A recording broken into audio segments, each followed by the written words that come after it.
This is Big from Local Ranks Podcast. I'm here with the Prodigy, Hendrix. We were at the Florida Deathmatch Carnival today.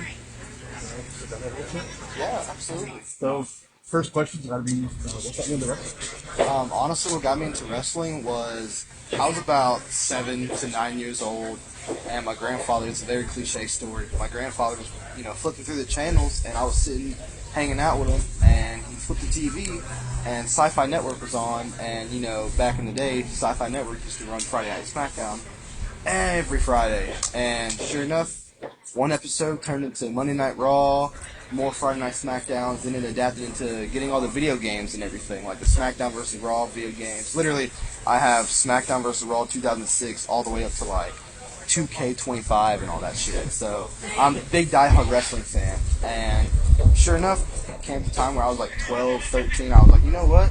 I want to do that shit, and got in ties with a person I won't say, because I'm trained by better people now.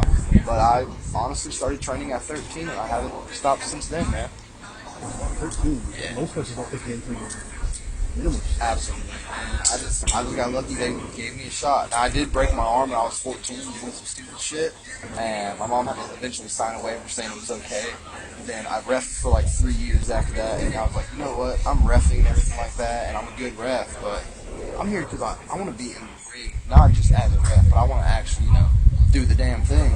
And I've been doing it now for about 4 years. I'm 21 now, so literally been doing it since I was able to get to like middle school, high school. How did you find, you mentioned having problems with the previous school, how did you find the right fit, and how did you find the school in general? That could be a challenge. So it's not like a, so to say, wrestling school. It's pretty much just a bunch of local guys around my area that pretty much trained me. The first guy was with them. Excuse me. The first guy was with them, but he turned out to be a very bad person, I guess you could say. That's all I'm going to say there, because his name does not see the light of day. But the other guys pretty much threw him out, and they took me under their wing, became like father and uncle figures to me. And those were really, honestly, the guys that have honestly trained me, taught me the basics and everything. And then everything else, I haven't been in an actual wrestling school, but I've, picked up from them, and then every locker room I share, I, pick the brains of a bunch of people and just, soak everything up like a sponge, and then pretty much I'm here now, and I guess, 2025 and 2026 have, like, honestly been, like, and I'm not even, like, fully in my prime yet, but they've been, like, my peak years so far, and it's only, getting better and better, multiple bookings and everything, so I feel like without a wrestling school, I've damn near, grown into my own self, Have you had any problems getting bookings, not having like a formal training, or is that not even brought up? Not even brought up. Honestly, I just show them my stuff, send them a couple matches, because I have all my my resume, my matches, my promo pics, everything is in a Google Drive with my entrance music.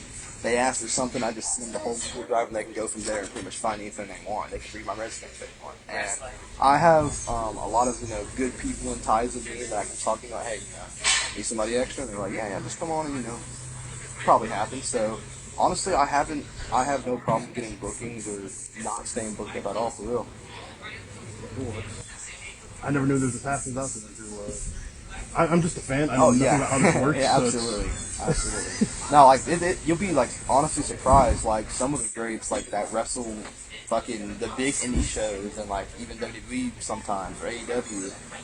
Some of the guys that travel around the world honestly probably haven't even stepped foot in a real wrestling school. Some of them start as trampoline wrestlers or backyard wrestlers and shit like that. Next thing you know, they're hey, they become undeniable. Yeah, absolutely. I started backyard too. I used to backyard with my best friend all the time. And once we actually got into the ring, he was like, yeah, fuck that, we're not doing that shit no more.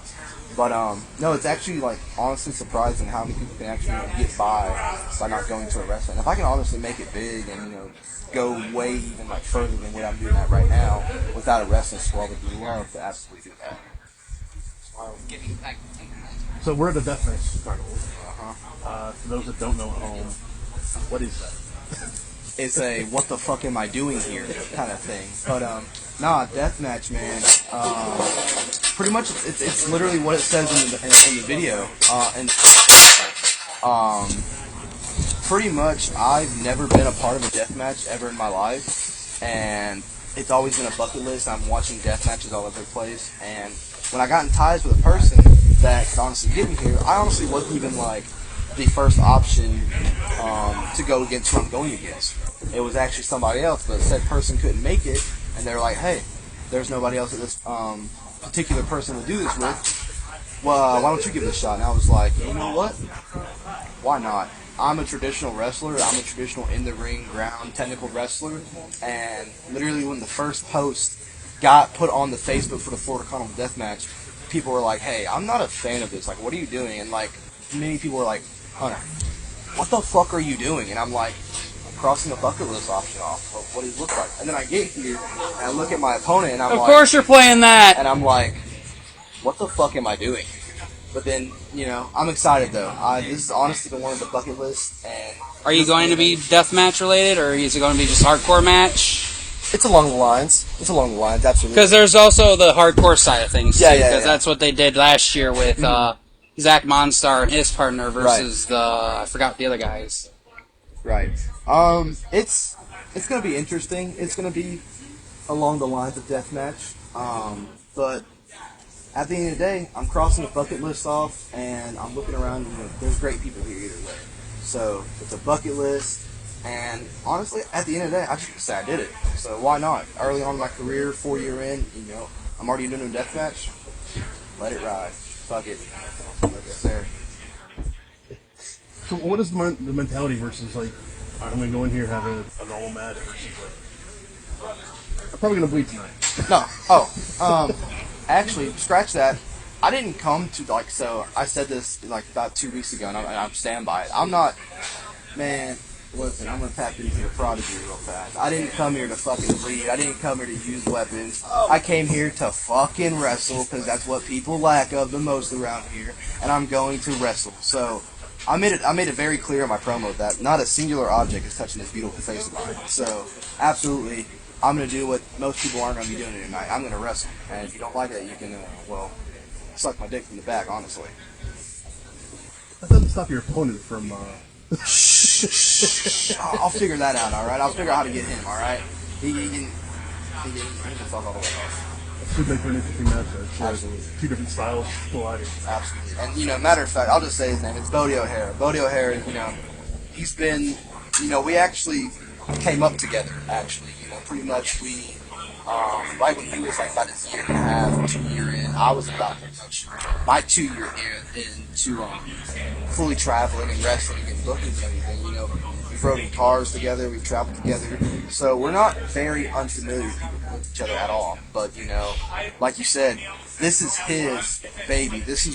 He loves hardcore wrestling. He loves deathmatch. He loves just going out there and just balls to the wall, killing it. And I love wrestling. I love getting in the ring and just wrestling with the best and wrestling circles around people. So I'm used to his style, but at the same time, he's very unpredictable, so to say. So I may, you know, decide to like try to wrestle him. He may just he's probably going to chunk my ass somewhere, but that's fine. You know, I'm a thug at the end of the day. I get up, I don't care. I'll brush it off, but I do plan on winning. That's the goal. End goal, first deathmatch show, and I win it. Absolutely. I win it by wrestling. That's some shit. This is a tournament tonight, right? So it's multiple matches? Yeah, but we're not in the tournament. We're pretty much the opening match to kind of get everybody familiar with it. Literally, I was told it's the match is called "Who the fuck is these guys?" kind of match, and literally that's what we're going to be in. Like nobody here knows who we are, unless you're stupid and blind or you live on a rock. You know who I am at least. But pretty much these fans have not seen us unless they traveled miles away to come see me specifically. But so it's going to be interesting, and it's going to be like, you know, I'm definitely going to try to piss off a lot of people just to kind of understand. I know there's like a lot of drunk rednecks out here, but who cares? At the end of the day, I'm doing me. At the end of the day, they paid for the ticket to watch me wrestle. So at the end of the day, I can do whatever the hell I want to. So I've been told if you're not the last match, you want to be the first. Absolutely. You can set the pace for everybody else. Absolutely. And tell refs in the back, like, hey, follow that. Yeah, absolutely. Like, literally, if your first match, great. You set the tone, you get in, you geared up, you get in, you set the tone, you get the crowd right, have a banger, go to the back, be gear, and just relax for the rest of the night. And honestly, that's what I plan on doing. I plan on going out, having the first match, having a banger, and winning, obviously, and then go to the back and just chill, maybe have a couple brewskis and just relax and watch people die tonight. I think that's my goal, honestly. It should be a fun show tonight. I'm real. This is my first deathmatch in person. Okay. I've seen videos. I've seen Yeah. Nick Gage, of course. Yeah, so yeah, this is my first deathmatch as well. Like, I've never been to a deathmatch show, Yeah, never best been on a seats. deathmatch show. Yeah, absolutely. Best seat is inside the ring doing the damn thing. I've never been to a deathmatch show. I've never wrestled a deathmatch show, and I've watched GCW and all that on TV and all that good stuff. But I've never once even like gotten a hold of someone to get involved in. You know, once again I got the message saying, hey, or the phone call, hey, do you want to do it? No hesitation. I said, yeah, absolutely, I'll do it. Just to prove a point, you know. So before I let you go, I want to get your social. Yeah, How can people contact you? So Facebook, honestly, you can just look up my name, Hunter Hendrix, and I'm more than willing to bet that I will be the first one to pop up. My Instagram is official Hunter Hendrix. My TikTok, I'm hardly on there. I gotta get better at posting it. I suck at editing TikToks because I may be 21 and I may be used to social media and stuff, but editing a TikTok is so, I don't even know how to say it. It's just so Tedious. yes, tedious, very tedious, and it's like, oh, you can do this, and that. I'm on there, so just follow me at the Prodigy Hunter Hendrix on TikTok, X, Twitter, whatever you want to call it. I call it Twitter still because it's Twitter. I'm official Hunter Hendrix 1. It's one of the, I'm pretty sure if you just look up official Hunter Hendrix, I'll pop up somewhere. But mainly ones that I'm on is Instagram, YouTube, which is the YouTube channel is the Prodigy Hunter Hendrix, or it might be official Hunter Hendrix. Either way, you can look up Hunter Hendrix on YouTube, and I'm sure a list of my matches will come up. But Instagram and Facebook are the main ones. So Hunter Hendrix on Facebook, just look my name up, you'll find me eventually. Honestly, I'll be the first one, why not? And then Instagram is official Hunter Hendrix. YouTube is the Prodigy Hunter Hendrix or official Hunter Hendrix, whatever you're feeling. But yeah, that's my stuff. And I like to leave with 4 words. That's I have one more question. Go ahead. I got you. My final question for everybody is: wrestling is all about those big moments. Yes. Do you have a favorite? Something you've done, something you've seen. Man, damn. Favorite moment. Shoot. So, okay, I will say this is a very, so one's going to be a small moment, one's going to be like a gigantic moment. Just 2 weeks ago, I wrestled in Louisiana for the first time at a company, honestly, in my opinion, the best company in the state of Louisiana, Pro Wrestling 225. If you ever get a chance to look their stuff up or even go there for camera work and stuff, definitely go to Pro Wrestling 225. Very, very solid company and everything. So I wrestled there. So I drove from Defuniak Springs, Florida, which is basically around the Pensacola area, about an hour from Pensacola. I drove from Defuniak Springs, Florida to Denham Springs, Louisiana, which was like a 4.5, 5 hour drive. Got up the next morning, wrestled the show, because it was a daytime show, at 3 o'clock in the afternoon. No, 2 o'clock in the afternoon, my fault. It was 2 o'clock in the afternoon, and I was second match. And I looked at the person that rode with me, because originally I was booked for another show that night in Ozark, Alabama at night. So the show there starts at 7. My daytime show started at 2. I realized I was second match, and I had a 10-minute time limit. And by the time I got done wrestling, it was 3:05, 3:10. And I looked at my kid, I was like, hey, we're going to make both shows. And sure enough, as soon as I left at 3:10, I drove 6 hours all the way to Ozark, Alabama, made it to my second show. Everyone was worried, Hunter's not going to make it, Hunter's not going to work. One person was like, Hunter said he's going to be here, Hunter's going to be here. And so I drove 6 hours away, hauling ass on the interstate, made it to the building, literally right after intermission. We were first match back after intermission. Made it to there right as intermission ended, and entrances were going on for my match. I walk in the building, take my cargo pants off, my tights were still on, I didn't need gear at all. Cargo pants took it off, music's playing, I walk out, go out there, have a Fatal 4 match, and win my title. And then the little small one, I wrestled for the show called the Gulf Coast Wrestling in Mississippi. And it was a rookie showcase show. And you ever heard of a thing called Spin the Wheel? With all the different match types on it? Yeah. So this, instead of match types, it was names. And I thought at first when I got there, the spin the wheel show, it's rigged, it's gimmick. They're gonna spin it, but it's gonna land on somebody. No, absolutely fucking not. We got there, nobody planned anything, and they're like, yeah, as soon as we spin this wheel and it lands on something, whoever's name's out, we're sending them out. You know who the first name that it landed on? The first spin of the night, first spin to start the show. You know whose name it landed on? Mine. I'm like, oh my god. I look at everybody, I'm like, this is shoot? And they're like, yeah, go out there. I'm like, oh my goodness. Music plays, I go out, and then second person is a guy named the Blue Bolt. And went out there, had a match, and I won. And I was like, oh my god, we just did that. The whole show was spin the wheel. You never know what's going to happen. So, yeah, those are honestly my favorite moments that I've had so far. And hopefully tonight, I can make another great moment. Give you more questions. How do you work with somebody you've never worked with without even talking to them? I was like, I'm in the ring, and it's literally a see you out there, kid, kind of like thing. Like literally, you walk out there, you're there, person comes out. Oh, now there's two of us. Ref rings the bell, and you're like, okay. And then literally, the ref had an earpiece, and pretty much was telling us who went over and stuff like that. And the ref was like, y'all got like 8 to 10 minutes. You're over. I'm like, all right. And pretty much traditional lockup. We just start with a lockup, and I'm just like, hey, we're just gonna bullshit. We're just gonna do it. All right. Just listen to me, and we'll go from there. So, but no, it was very, very kept you on your toes, and just. I'll do it again, honestly. It was fun. It kind of makes you like a better wrestler at the end of the day, because then you get in there, never worked a person before. Now you're kind of like, okay, now we got to plan something on the fly and just go out there and you do some crazy spots, pretty much. What do you do if there's, say, you call something and your opponent doesn't hear you, or they heard the wrong thing, or you call a move they're not able to do?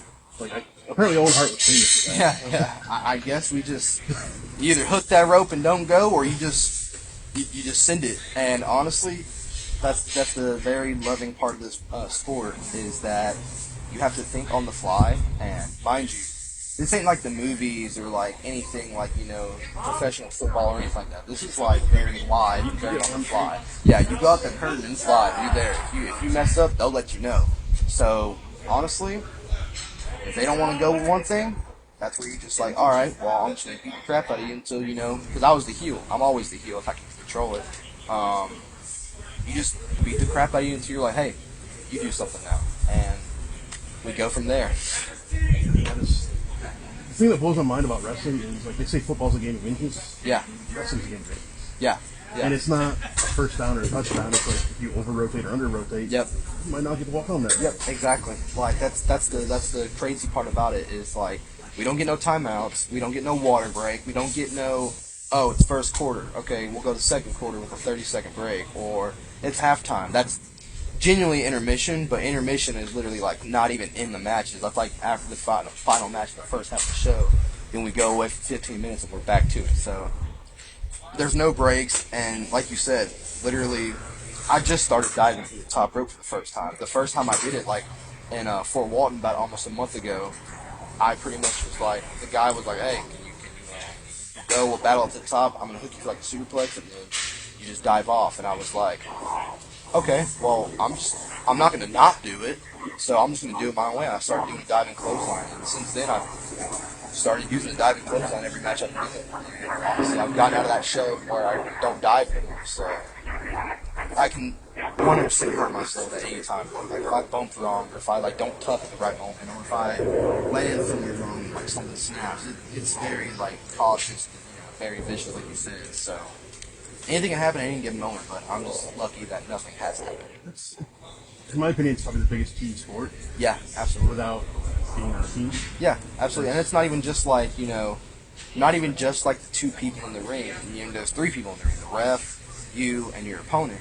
And, yes, y'all are the important people inside the ring, but you got to think the team in the back as well, like the production, the music team, the other wrestlers, the camera people like yourself. Everybody's a collective team, and, it's a big saying, if one falls, we all fall.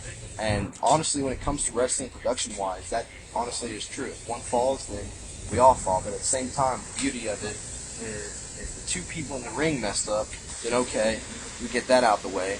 Then the next 2 people that can set up, or the next 3 or 4, however many people in the next match, they can set up and, make it better and, fix that little hiccup. And, that's the beauty of it. Everybody's a team, and, if one person messes up, then we all mess up. But at the same time, it's mainly based off of crowd interaction, too, and crowd reaction, too. Because at the end of the day, we're not just performing for ourselves.